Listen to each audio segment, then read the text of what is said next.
Okay, so the angels and ancestors have a message. One identity is dying so another can be reborn. So let's talk about the death of an old identity. For me, I'm just going to use my example, was perfectionism. Was I had to be perfect so that nobody criticized me because I had a fear of judgment.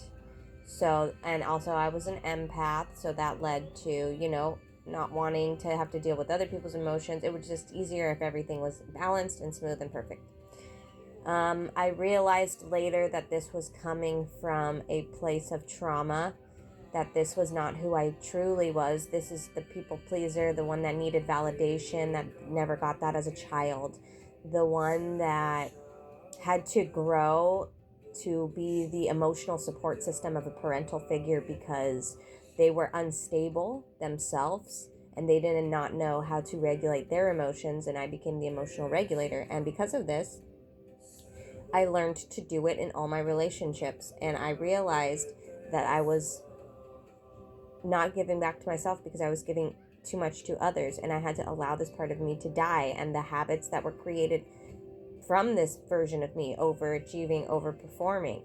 So there is a stage in between this that feels disorienting. It feels like discontentment, like you don't know who you are. It's like a it's like a mini dark night of the soul, maybe a little bit of an existential crisis until you recalibrate, and then you start realizing all the things you love again and coming back home to yourself. And so in the meantime of doing this, make sure you're getting rest as you're shedding. But once you start regaining your energy, because right now we are in a pivotal time. This week is crazy. It's the eclipse and the fire horse year. So things are going to start picking up quickly. But just because the momentum is pushing you, do not buy into urgency. You don't have to do anything urgently. Take little small steps at a momentum that you can keep the pace with. Do not be burning yourself out daily. That was another thing I had to learn. I can't do all the things in one day because I will burn myself out and then not want to do anything for a week.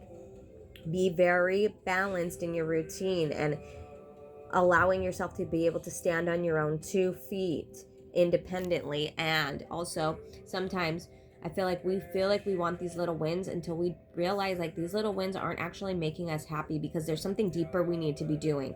So dream bigger and realize that nothing is impossible for you to achieve when you're willing to let go of expectations and constructs and obstacles that you've placed on yourself, that society's placed on you, that your ancestral lineage has placed on you. You've got this.